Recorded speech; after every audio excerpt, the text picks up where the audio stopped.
A heavy silence settled over the grand chamber of the Galactic Council as the Kryn ambassador rose from his seat.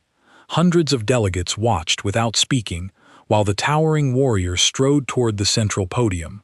Plates of dark living armor shifted across his massive frame with every step, producing a cold metallic click that echoed through the vast hall. When he reached the center, he folded his powerful forearms across his chest, a traditional Kryn gesture that signified absolute authority rather than respect.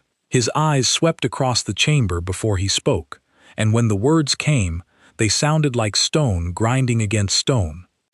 The Kelrath Union has 30 standard cycles to surrender every inhabited world under its control. The declaration rolled through the chamber like distant thunder. They will dismantle their defenses, submit to Kryn occupation, and accept imperial governance. He paused, allowing the silence to deepen. After 30 cycles, we will take those worlds by force. The ambassador's expression never changed. This is not an invitation. It is not a negotiation. It is a courtesy. It is a courtesy. For several long seconds, no one moved. Across the chamber, even the oldest empires remained silent. They had heard declarations of war before, but rarely from a civilization so confident that it announced conquest as though it were merely informing the galaxy of tomorrow's weather. None of them noticed the lone human delegate quietly rising to his feet. Ambassador Thessa of the Kelrath stood from her seat, her fur standing on end. She looked small compared to most of the other species in the room. Her people were scholars and artists, not warriors. Everyone knew this. The Kelrath have done nothing to threaten the Kryn dominion, she said, her voice shaking slightly. Why do you demand our worlds? The Kryn ambassador's mandibles clicked in what might have been laughter. Because we can. Because you are weak. Because your worlds sit in space we desire. Do you need more reasons? Thessa looked around the chamber at the 40 other species represented there. Surely someone would speak up. Surely someone would defend them. But one by one, the other ambassadors looked away. Some studied their data tablets. Others whispered to their aides. No one met her eyes. The council speaker, a massive creature that floated in a tank of liquid, finally spoke. The council cannot interfere in territorial disputes between member states. If the Kryn wish to expand, and the Kelrath cannot defend themselves, this is the way of the galaxy. But they're threatening to kill millions of my people, Thessa's voice broke. Then perhaps you should surrender, the speaker said coldly. The council values stability. A war would be bad for everyone. Thessa stood there trembling. Her people had lived in peace for thousands of years. They had shared their art and knowledge with the galaxy, and now when they needed help, everyone turned away. Everyone except one. Ambassador Chen of Earth stood up slowly. She was a small woman by human standards with gray hair pulled back in a tight bun. She had been quiet during the entire session. But now all eyes turned to her. And what will humanity do? The Kryn ambassador asked mockingly. Will the newest species in the council try to threaten the Dominion? Chen smiled, but it didn't reach her eyes. No threats, ambassador. Just a question. How many worlds does the Kryn Dominion control? Over 200, he said proudly. More than any empire in this sector. Impressive, Chen said. And how many of those worlds did you conquer? Most of them. The Kryn. Take what we want. It is our way. I see, Chen said quietly. Thank you for clarifying that. She sat back down and said nothing more. The session ended shortly after. The Kryn ambassador left, pleased with himself. The other species filed out quickly, avoiding the Kelrath delegation. No one wanted to be associated with the losing side. Thessa walked alone through the council gardens afterward. The artificial sky above showed stars from 100 different worlds. She had always found it beautiful. Now it just reminded her that her people were alone in the universe. Ambassador Thessa. She turned to find Ambassador Chen approaching. The human woman walked slowly, her hands clasped behind her back. Ambassador Chen, Thessa said, wiping her eyes. You don't need to say anything. I understand. Humanity is still new to the council. You can't risk making enemies with the Kryn. I don't blame you. Chen stopped a few feet away. Do you remember when humanity first joined the council 50 years ago? Thessa nodded. Of course. My predecessor was the one who sponsored your application. Yes. And do you remember what happened after? Thessa did remember. Many species had tried to take advantage of humanity's ignorance. Trade deals designed to cheat them, territory claims on human colonies, attempts to force unfair treaties. It had been the Kelrath who stepped in. The Kelrath who explained how council politics really worked. The Kelrath who protected humanity until they learned to protect themselves. Your people helped us when we were weak and alone, Chen said softly. You asked for nothing in return. You showed us kindness when everyone else saw us as easy prey. It was the right thing to do, Thessa said. Yes, it was. Chen stepped closer. The Kryn have already started bombing your outer colonies, haven't they? Thessa's shoulders slumped. 3 colonies. They said it was a demonstration of their seriousness. Over 1 million dead in the first strikes. Chen's face hardened. Her eyes, which had been kind a moment ago, turned cold as ice. You helped us when we were alone, she said. We will not abandon you now. No, Thessa said quickly. You can't fight the Kryn. They have the strongest military in the galaxy. Humanity only has 8 defense fleets. You would be destroyed. I came here to say goodbye, Ambassador. To thank you for your friendship. But I won't let you die for us. Chen smiled again. And this time it was frightening. Let me tell you something about humans, old friend. About what we do to those who harm our pack. Your pack? It's a human concept. In our history, humans lived in small groups called packs. They took care of each other, protected each other, and if anything threatened the pack, every member would fight to the death. Chen's voice dropped lower. The Kelrath are our pack, Thessa. And someone just hurt our pack. Thessa felt something strange. Hope mixed with fear. What are you saying? I'm saying that the Kryn made a mistake today. They think humanity is weak because we smile and talk about peace. They think we're harmless because we haven't shown our teeth. Chen pulled out a communication device. But there's a reason we talk about peace so much, Thessa. There's a reason we locked away certain weapons after our final war on Earth. There's a reason we joined the Council and tried so hard to be friendly. What reason? Chen looked up at the artificial stars. Because we know what we're capable of. We've seen what happens when humans go to war. We've lived through it. And we promised ourselves we would never do it again unless we absolutely had to. She looked back at Thessa. But you helped us. You were kind to us. You're our friends. And we will burn down the galaxy before we let anyone hurt our friends. She activated the communicator. This is Ambassador Chen. Authorization code Alpha Prime 7. Transmit the following message to Earth, Mars, and Luna Command. Favor called in. Total commitment authorized. Rules of engagement are suspended. Wake everything up.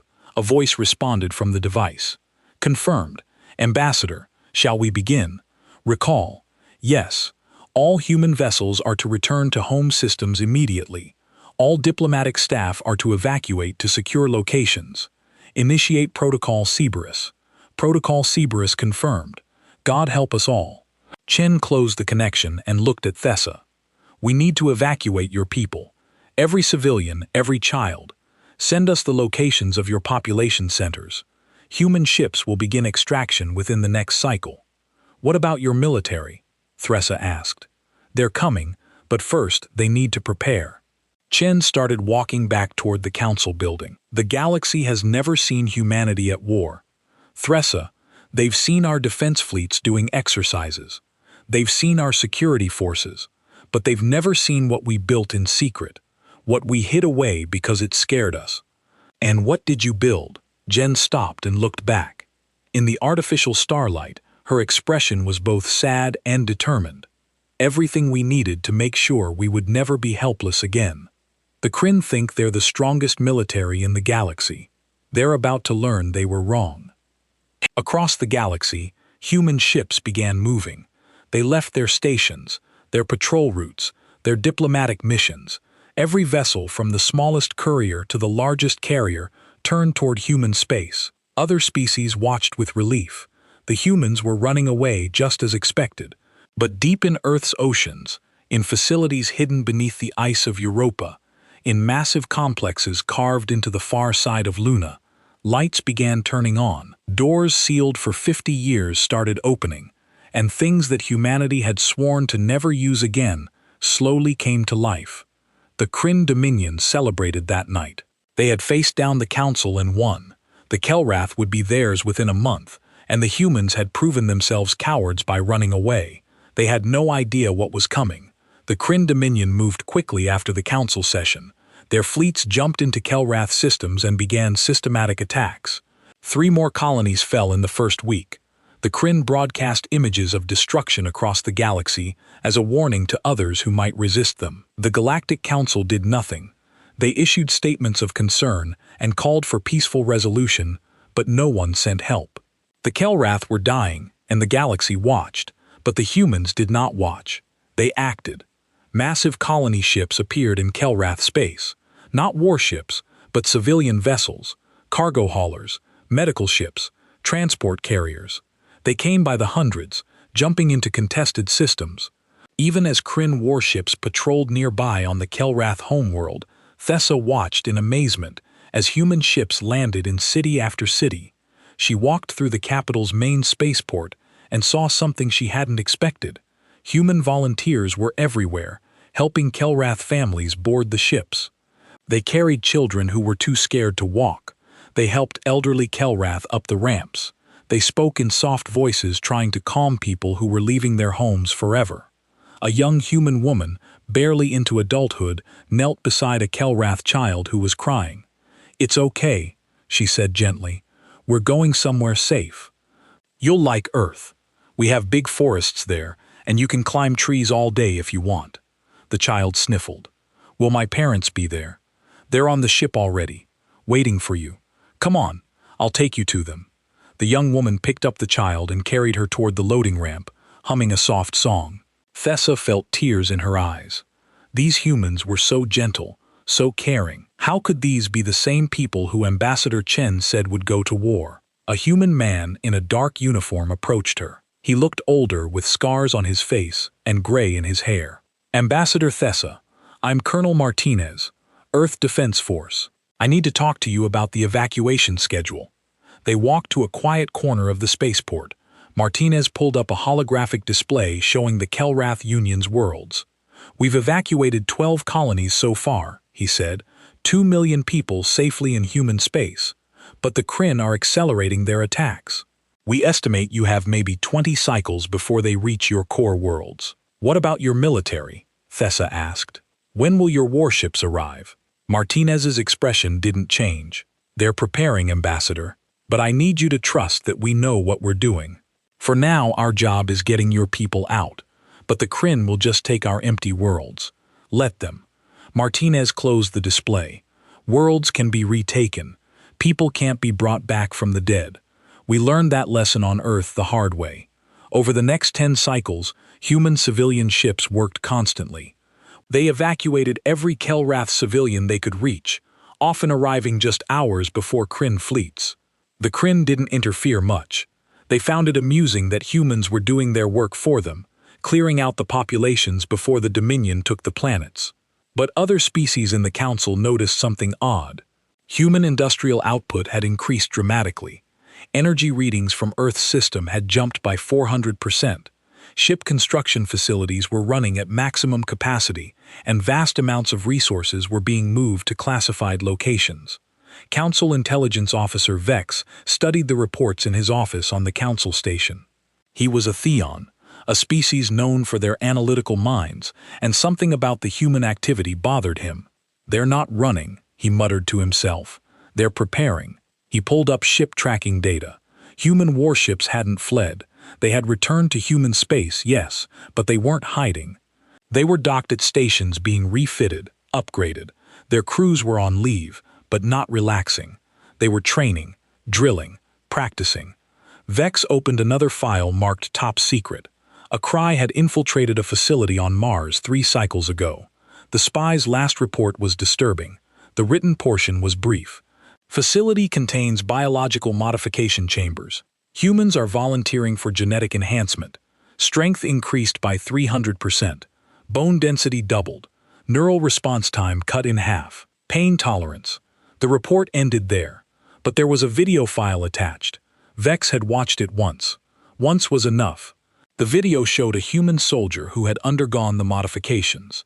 She was demonstrating her abilities for observers. She picked up weights that should have been impossible for a creature her size. She moved with speed that seemed unnatural.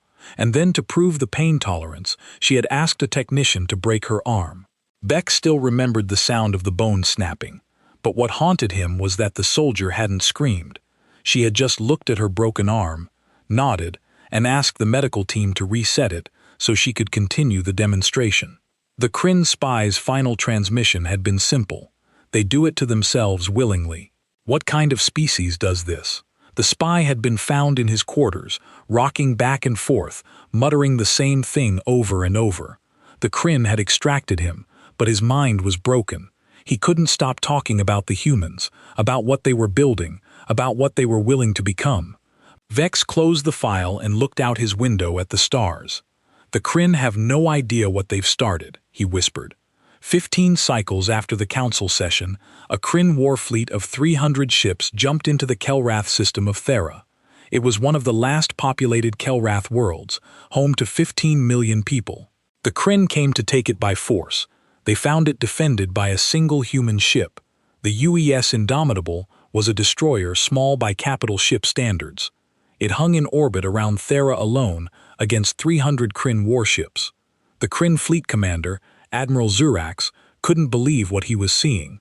"One ship," he hissed to his bridge crew. "The humans send one ship to defend an entire world." "Sensors confirm, Admiral. It's a Dakota-class destroyer. Crew complement of 200. Standard weapons loadout." Zrax clicked his mandibles in amusement. "This will be over in minutes. Open a channel." The human ship's captain appeared on the screen. She was a woman with dark skin and calm eyes. She wore a simple gray uniform. Behind her, the bridge of the Indomitable looked clean and quiet. Her crew worked at their stations as if this were a routine patrol. "I am Admiral Zrax of the Kryn Dominion," he announced. "You are outnumbered 300 to 1. Retreat now or be destroyed." The human captain tilted her head slightly. "This is Captain Sarah Okonkwo of the United Earth ship Indomitable. This world is under human protection. You need to leave." Zrax laughed, the sound harsh through the translator. "You're serious? You think one destroyer can stop my fleet? I think you should leave," Okonkwo repeated. Her voice never changed. Calm, professional, like she was reading from a manual. "Human, I will give you one chance to run away. My sensors show your ship has full engines. Jump to hyperspace and live." "No." "Then you're a fool." Zrax cut the channel. "All ships advance. Target that destroyer. Let's show the galaxy what happens to human arrogance." The Kryn fleet moved forward. 300 warships against one. On the Indomitable's bridge, Captain Okonkwo watched them come. Her crew didn't speak. They didn't need to. They all knew what was about to happen. "Weapons," Okonkwo said quietly. "You may fire when ready." "Ma'am," her weapons officer replied, "we can't win this fight." "I know." "Then why?" "Because they need to know we were here. Because our orders are to hold this line. Because 15 million Kelrath are on that planet below us, and we promised them they were safe." Okonkwo smiled slightly. "Besides, we're not trying to win. We're just trying to make them commit." The Kryn fleet opened fire. Energy beams and missiles filled the space around the Indomitable. The destroyer shields flared and held, but barely. Return fire from the human ship was precise and disciplined. 2 Kryn cruisers exploded. A third lost power and drifted, but there were too many. The Indomitable shuddered as its shields failed. Hull breaches appeared across its frame. Life support failed on 3 decks. The ship was dying. Captain Okonkwo stood up from her chair. "All hands. This is the captain. Abandoned ship. I repeat, abandoned ship. Escape pods launching in 30 seconds. Captain, the fleet. I said abandoned ship. That's an order." She turned to her communication officer. "Send one more transmission. Maximum power. All frequencies." "Yes, ma'am. Ready when you are." Okonkwo took a breath. Then she spoke clearly into the comm. "Threat confirmed. Rules of engagement suspended. Authorization code. Remember Earth. All fleets. Weapons free." She paused, then added quietly, "Tell them we held the line. The escape pods launched, scattering into space. The Kren ignored them, focusing on the dying destroyer. Admiral Zurax watched with satisfaction as the human ship burned. But then something happened that would be remembered for 1,000 years. The Indomitable didn't explode. Instead, its engines roared to full power. The crippled destroyer turned and accelerated directly toward the Kryn flagship. "Faster! Faster! It's ramming us!" Someone screamed on the Kryn bridge. Zrax tried to move his ship, but it was too late. The Indomitable, burning and broken, crashed into the flagship's command section at a significant fraction of light speed. The explosion lit up the entire system. The Kryn flagship simply ceased to exist. 3 nearby cruisers were caught in the blast and destroyed. Debris rained across the fleet. In that moment of shock and confusion, something else happened. All across the galaxy, in a dozen systems, human fleets appeared. Not the small defense force. The war began in 12 systems at once. Human fleets appeared from hyperspace with perfect coordination, striking seer positions across the entire front line. The galaxy watched in shock as the species everyone thought was peaceful suddenly became something else entirely. In the Thera system, where Captain Okonkwo had died, the surviving Kryn fleet was still trying to recover from the Indomitable's final strike when 3 human carrier groups arrived. 15 capital ships, 40 cruisers, and over 100 smaller vessels. The acting Kryn commander sent a surrender signal immediately. He had seen what one human ship was willing to do. He didn't want to face an entire fleet. The human response was brief. "Denied. You fired on our ship. Now you answer for it." What followed was not a battle. It was an execution. Human fighters swarmed the Kryn fleet like angry insects. They moved in patterns the Kryn had never seen before, coordinating with precision that seemed impossible. When Kryn point defense destroyed human fighters, the pilots ejected at the last second, and their fighters continued on automated programs, ramming into Kryn ships. Human destroyers worked in wolf packs, targeting specific systems on Kryn cruisers. They didn't try to destroy ships outright. They disabled engines, knocked out weapons, left Kryn vessels floating helpless in space. Then human marines boarded them. That's when the Kryn learned something terrifying. The humans on the civilian evacuation ships had been gentle and kind. These humans were different, taller, stronger, faster. Their armor was black and heavy, making them look like machines more than living beings. They moved through kindships like death itself. A Kryn warrior was considered one of the finest fighters in the galaxy. Their natural armor, forearms, and aggressive instincts made them formidable in close combat. But the human marines cut through them like they were nothing. On the Kryn cruiser Vengeance, Commander Thrax rallied his warriors for a last stand. 50 Kryn soldiers, fully armed, defending the ship's core against a boarding party of just 8 human marines. The battle lasted 4 minutes. Thrax survived only because he fell beneath the bodies of his soldiers early in the fight. He lay there pretending to be dead, listening to the sounds above him. The humans didn't speak. They just moved efficiently from target to target, their weapons firing with mechanical precision. When the shooting stopped, Thrax heard something that made his blood freeze. One of the humans was humming, a soft, tuneless sound, like this was just another day at work. Later, when human forces found him and took him prisoner, Thrax asked his guard one question. "What are you?" The Marine, a woman with scars across her face and cold eyes, answered simply, "We're what humans become when you hurt our friends." The war spread quickly. Human fleets hit Kryn supply lines, command stations, and military bases with surgical precision. They knew exactly where to strike, as if they had been planning this campaign for decades, because they had been. The Kryn tried to adapt. They sent their best fleets to counterattack human positions. But the humans fought differently than any species the Kryn had faced before. When human ships were damaged, they didn't retreat. They continued fighting until they physically couldn't anymore. And when they couldn't fight, they rammed. A Kryn battleship commander watched in horror as a human cruiser, burning from a dozen wounds, accelerated straight toward his ship. His point defense destroyed the cruiser's bridge, then its engines. The ship broke apart, but its largest piece still crashed into the battleship's side, rupturing the hull in 3 places. The Kryn began to fear human ships that were damaged more than those at full strength, because damaged human vessels were unpredictable and willing to trade their lives for any tactical advantage. But it wasn't just the ships. The humans employed weapons that violated galactic warfare conventions. Kinetic bombardment turned Kryn military bases into craters. Biological agents targeted Kryn physiology specifically, rendering entire garrisons unconscious in seconds. Nanite swarms disabled CR technology while leaving everything else untouched. When Council observers protested, Ambassador Chen's response was broadcast across the galaxy. "We never signed your conventions. You wrote those rules before we joined the Council. If the Kryn want to fight under galactic law, they should have considered that before they bombed civilian colonies." The Council was horrified, but also confused. These humans had seemed so reasonable, so friendly.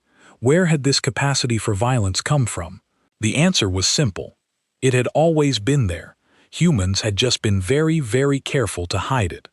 On the Kelrath homeworld, now far behind human lines, Ambassador Thessa worked in a command center with human officers. She was helping coordinate the return of Kelrath civilians to their worlds as human forces secured each system. But she also watched the war reports, and they disturbed her deeply. "Is this really necessary?" she asked. A human general named Rodriguez. "The Kryn are surrendering in some systems, but your forces are still aggressive." Rodriguez, a tall man with white hair and eyes that had seen too much war, looked at her sadly. "Ambassador, do you remember what the Kryn did to your colony on Thera before Captain Okonkwo held the line?" Thessa nodded. "The Kryn had bombed cities, targeted schools and hospitals, over 1 million dead in a single day. We found the reports from your colonies," Rodriguez continued. "We saw the images. Human medics tried to save your wounded, but there were so many." His voice hardened. "The Kryn didn't fight military targets, Ambassador. They murdered civilians to make a point. So yes, we're being aggressive because we want them to understand that this can never happen again." A young human officer approached and saluted. "General, we've captured a Kryn communication. They're asking why we're still fighting when they're trying to surrender. Tell them they can surrender when we're done making our point," Rodriguez said coldly. "Not before the war entered its 3rd month." 15 Kryn core worlds were now under siege. Their military was in retreat on every front. Species across the galaxy wondered how long it would take for the Kryn to collapse completely. The Kryn, Emperor Zarak the Conqueror, watched his empire burn from his throne world. His military advisors assured him they could hold their home system. They had 2,000 warships defending it, plus orbital defense platforms and ground-based weapons. The humans had maybe 400 ships left after months of brutal fighting. "Let them come," Zarak said. "We will destroy them here, and this war will end." But the humans didn't attack the fleet. They attacked the planet. From high orbit, human ships dropped metal rods the size of buildings. No explosives, just metal. But they fell from space at incredible speeds, and when they hit the planet's surface, the kinetic energy was like nuclear weapons. Earthquakes rippled across the Kryn homeworld. Tsunamis rose from the oceans. Cities shook. The Emperor's palace cracked. And through it all, the human fleet stayed just out of range of the Kryn weapons. "They're not trying to invade," one of the Kryn admirals realized. "They're trying to break us." When Kryn ships moved to intercept the human vessels, they discovered something new.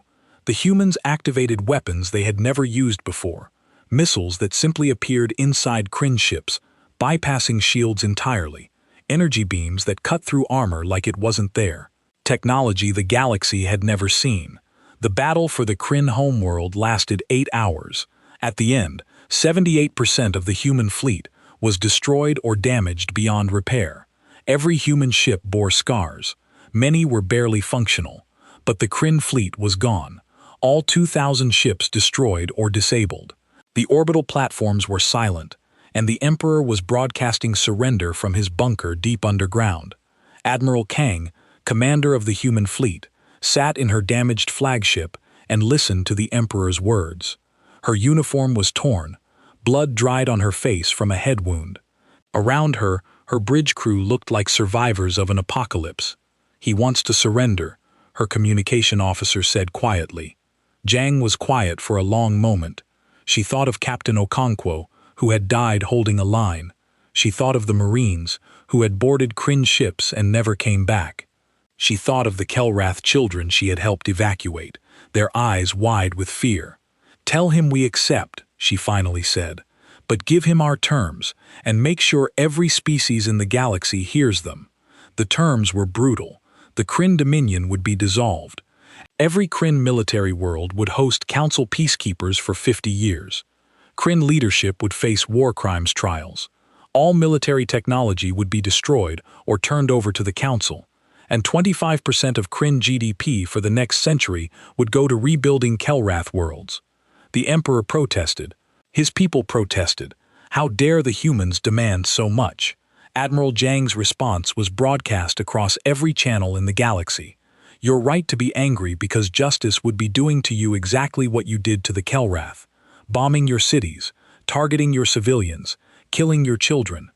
Be grateful that we're human enough to offer mercy instead. Be grateful that we stopped at breaking your military because we could have done so much worse." The Kryn accepted the terms. They had no choice. Their military was destroyed, their economy was in ruins, and every species in the galaxy had watched the war in Lear. The war had been over for 2 weeks, but Ambassador Chen still saw it every time she closed her eyes.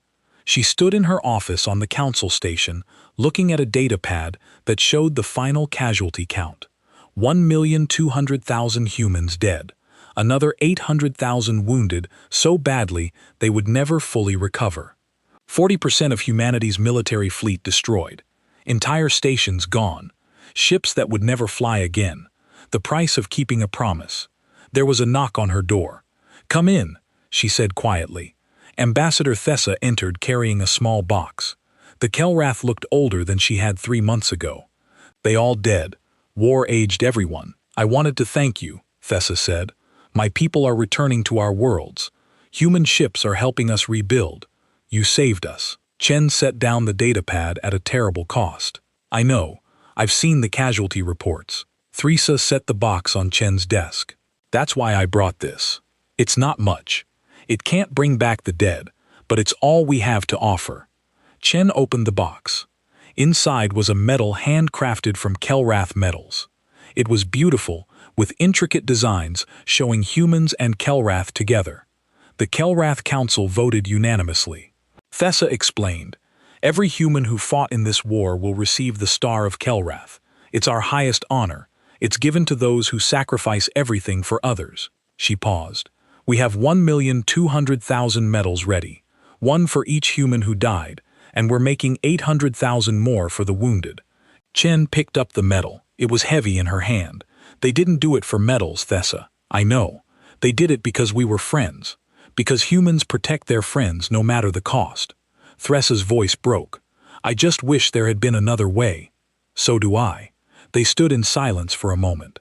Then, Chen's communication device buzzed. It was an urgent message from Earth. "I have to take this," Chen said. The message was from the Council of Earth, humanity's governing body. They wanted to speak with her immediately via secure channel. Chen activated the hologram, and 5 faces appeared. The 5 leaders who guided humanity through its darkest hours. Premier Sarah Okafor of the African Union spoke first. "Ambassador Chen, we've reviewed your reports on the war's conclusion." "Yes, Premier. The Kryn have accepted all terms." "They have. War crimes trials begin next month. Reparations will start flowing to the Kelrath within the year." "Good." Okafor looked tired. "And the other species in the council?" "Terrified," Jen admitted. "Every species that ignored the Kelrath's pleas is now trying to make friends with us. They're offering trade deals, military alliances, technology exchanges. They're desperate to stay on our good side, as they should be," muttered Director Liu of the Asian Cooperative. "But that's a problem," said Chancellor Martinez of the European Federation. "We went to war to protect our friends. Now the entire galaxy is afraid of us. That's not what we wanted, isn't it?" Ask President Jackson of the American states. "We've spent 50 years being the nice species, the friendly newcomers. And where did it get us? When the Kelrath needed help, everyone turned away.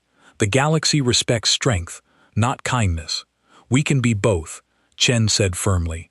We can be strong and kind. We can protect our friends and still work for peace. So, can we? Okafor asked.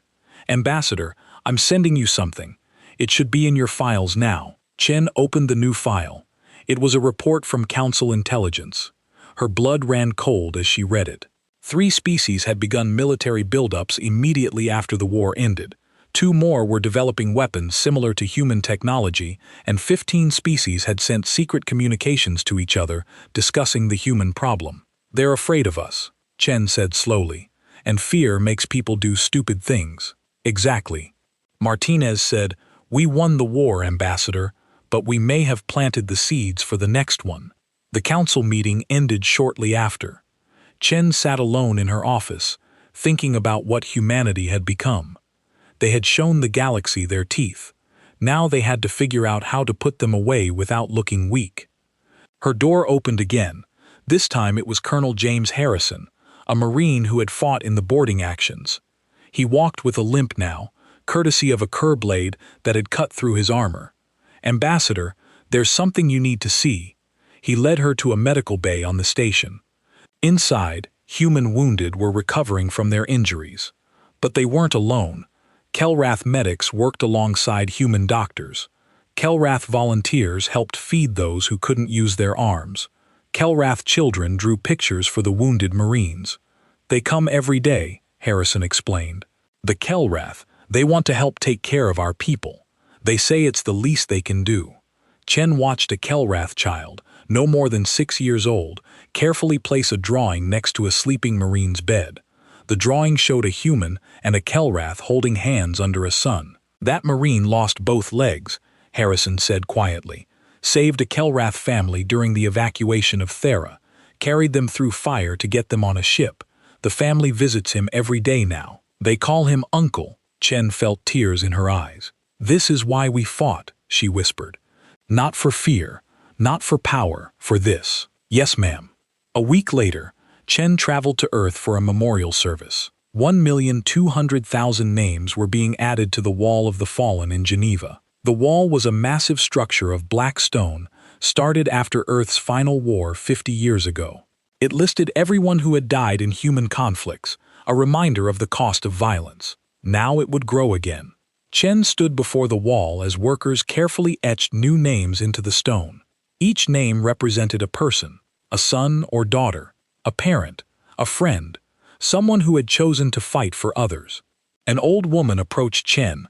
She looked fragile, her hair white, her hands shaking, but her eyes were clear. Ambassador Chen. Yes, my name is Sarah Okonkwo. Captain Okonkwo was my granddaughter. Chen felt her heart break. I'm so sorry. Your granddaughter was a hero. She held the line when I know what she did. Sarah interrupted gently. I know she died well, but I need to ask you something. Anything. Was it worth it? Chen wanted to say yes immediately to tell this grieving grandmother that her granddaughter's sacrifice had meaning. But she owed the woman honesty. I don't know, Chen admitted. We saved the Kelrath. Millions of people are alive because of what your granddaughter and others like her did. But the cost? She gestured at the wall of names. Is any victory worth this many dead? Sarah was quiet for a long moment. Then she reached out and touched the wall, her fingers tracing letters that weren't carved yet, but would be soon. My granddaughter used to tell me about the Kelrath, Sarah said, about how kind they were, how they helped humanity when we were new to the galaxy. She said they reminded her of everything good about people. The old woman smiled sadly. She also said that if anyone ever threatened them, she would fight, because protecting good people from bad people is what gives life meaning. She believed that until her last breath. Sarah looked at Chen. Was it worth it? I can't answer that for everyone. But for my granddaughter, yes. She died doing what she believed in. She died protecting people who couldn't protect themselves. That's worth something. Chen watched as the workers continued adding names. Each one a story. Each one a sacrifice. We made a promise, Chen said quietly. When humanity joined the council, we promised ourselves we would never be helpless again. We would never let others be helpless either. If we could help it, your granddaughter kept that promise. So did all of them. Sarah touched the wall again. Remember them, Ambassador. When you're making decisions in the Council, when you're deciding whether to use humanity's strength for peace or war, remember what they gave. I will. I promise. Sarah nodded and walked away, leaving Chen alone with the wall in the names. That night, the Galactic Council held an emergency session. Every species attended. The chamber was full of nervous energy. Everyone knew why they were there. The council speaker addressed the assembly. We have called this session to discuss the recent conflict and its implications for galactic stability. The human military capability demonstrated in this war has raised concerns among many member species. Chen stood at the human delegation's position. She knew this was coming. The galaxy had watched humanity destroy the Kryn Dominion in 3 months. Now they wanted to know if humans were a threat. Many species have asked us to limit our military, Chen began, to sign treaties restricting our weapons to prove we are not a threat to the Council. Nods around the chamber. Yes, that's exactly what they wanted. Our answer is no. Shocked silence. Chen continued, her voice carrying across the chamber. We will not limit our ability to defend ourselves and our friends. We will not sign treaties that make us helpless. We went to war because the Kelrath were threatened, and the Council did nothing. We will not put ourselves in a position where we must rely on the Council's mercy for protection. But your weapons, one ambassador started. Our weapons won a war in 3 months against the galaxy's most feared military, Chen interrupted. And we could have won in 3 weeks if we had wanted to use everything we built. We showed restraint. We showed mercy. We stopped when the Kryn surrendered, instead of destroying them completely. That should tell you everything you need to know about human intentions. You're asking us to trust you, the speaker said. No, Chen replied. I'm telling you that trust must be earned on both sides. The 6 months after the war ended, Ambassador Thessa walked through the rebuilt capital city of her home world. Human construction teams had helped rebuild everything the Kryn destroyed. The buildings looked almost exactly as they had before, except for one difference. In the central square, where a fountain once stood, there was now a monument. It showed a human and a Kelrath standing together, facing outward, protecting each other. At the base were carved 1,200,000 names, every human who died in the war. Kelrath citizens visited the monument every day. They left flowers. They taught their children the names. They made sure that no one would ever forget what humanity had done for them. Thessa stood before the monument with tears in her eyes. A young human woman approached her, wearing a simple civilian outfit, but Thessa recognized her. This was Lieutenant Jessica Chen, who had fought in the boarding actions. She walked with a slight limp. Now it's beautiful, Jessica said, looking at the monument. It's not enough, Thessa replied. How do you thank someone for dying for you? Jessica was quiet for a moment. You live well. You build a good society. You help others when you can. That's what they would have wanted. Is that what you want? I don't know what I want anymore. Jessica touched the monument. I joined the military because I wanted to explore the galaxy. Then the war happened and I saw things I can't forget. Did things I can't forget? Do you regret it? Jessica thought about that. She remembered fighting in the corridors of Kryn ships, remembered the fear and the blood, remembered friends who didn't come home. But she also remembered Kelrath children she had helped evacuate, families she had protected, people who were alive because she had fought. No, she finally said, I don't regret it, but I hope we never have to do it again. So do I. They stood together in comfortable silence, human and Kelrath, in a city that had been destroyed and rebuilt, a symbol of what their species could accomplish together. Across the galaxy, human ships were returning to their pre-war stations. The massive fleets were being reduced. Dreadnoughts returned to their hidden bases. The soldiers who had been enhanced for war were slowly transitioning back to civilian life, though many struggled with what they had become. On Earth, in a small apartment in Tokyo, former Marine Sergeant David Park sat with a therapist. He looked normal, but his body had been changed during the war. He was stronger, faster, more durable than a regular human. The modifications had helped him survive, but now in peacetime, they made him feel like a monster. I broke a door handle yesterday, he said quietly. Just grabbed it to open my apartment and it snapped. I didn't even try to break it. I just forgot to be gentle. You're adjusting, the therapist said. It takes time to learn to control your strength. It's not just the strength, it's everything. I don't sleep like I used to. I can hear conversations through walls. My heart beats slower. I'm not human anymore. I'm something else. You're still human, David. You just have enhancements. The Kryn didn't think so. They called us monsters, said no species should modify themselves like this, and maybe they were right. The therapist leaned forward. David, do you remember why you volunteered for enhancement? He did remember. A briefing room 50 years after humanity joined the Council. An officer explaining that the galaxy was dangerous and humanity needed soldiers who could match the strongest species in combat. Volunteers only, no pressure. David had volunteered because he believed in protecting people, because he thought humanity should be able to defend itself, because someone had to be willing to become a weapon so that others could stay safe. I remember, he said. I just wonder if it was worth it. Ask the Kelrath. I think they'll tell you it was. Across Earth, similar conversations were happening. Soldiers who had seen too much war trying to find peace. Pilots who had lost friends trying to move forward. Families mourning those who never came home. Humanity was healing, but slowly. Scars like these took time. In the Galactic Council, things had changed dramatically. The human delegation now had a very different status. When Ambassador Chen walked into the chamber, other species paid attention. No one ignored humanity anymore. A new treaty was being proposed. The Mutual Defense Alliance. It stated simply that any attack on a member species would be considered an attack on all members. Species could join voluntarily, but once in, they were committed to defending each other. 30 species signed on the first day. They wanted humanity's protection. They wanted to be part of the pack that humans would fight for, but some species were resistant. The Theum Empire, a proud military power, refused to sign. Their ambassador stood before the council and declared, "The Theum do not need human protection.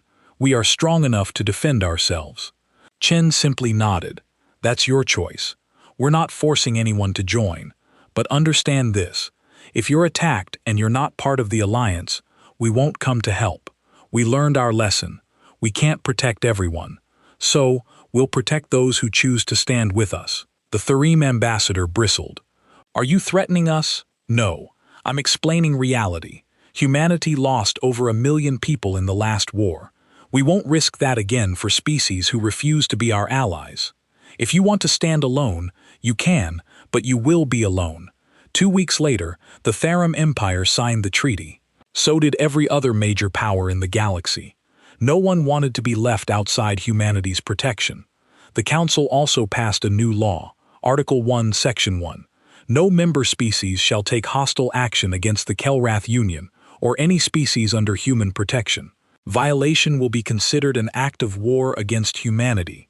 It was the first time in the Council's 10,000-year history that a specific species was named in the fundamental laws. The Kelrath were now untouchable. Anyone who threatened them would face human retaliation. On a Kryn prison world, former Emperor Zarak sat in a cell waiting for his war crimes trial. He had been the conqueror, ruler of 200 worlds. Now he was a prisoner, and his empire was dust. A human guard brought his evening meal. Zarak looked at the man and asked a question that had been bothering him for months. "Why didn't you kill us all? You had the power. You destroyed our military. You could have bombed our worlds until nothing was left. Why did you stop?" The guard set down the meal tray. He was older with scars that suggested he had fought in the war. "Because we're not you," the guard said simply. "We fight when we have to. We kill when we must. But we don't commit genocide. We don't murder civilians.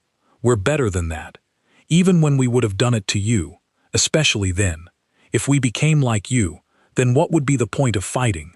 We'd just be different monsters." Zarak thought about that after the guard left. The humans had beaten the Kryn with their own tactics. They had been ruthless and efficient, but they had also shown mercy when they could have shown none, and that Zarak realized was why they had won, because they knew when to fight and when to stop. The Kryn had never learned that lesson. In a small classroom on the Kelrath homeworld, a teacher asked her students a question. Why did the Kryn lose the war?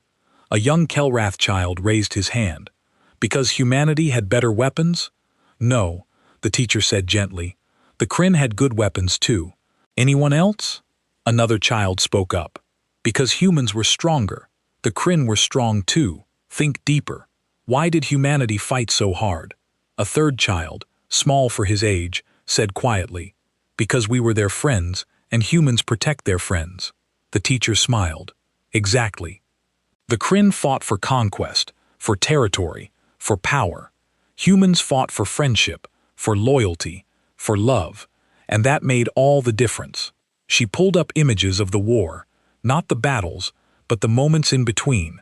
Human medics treating Kelrath wounded, human soldiers sharing rations with Kelrath refugees, human families adopting Kelrath children who had lost their parents. Humans taught us something important.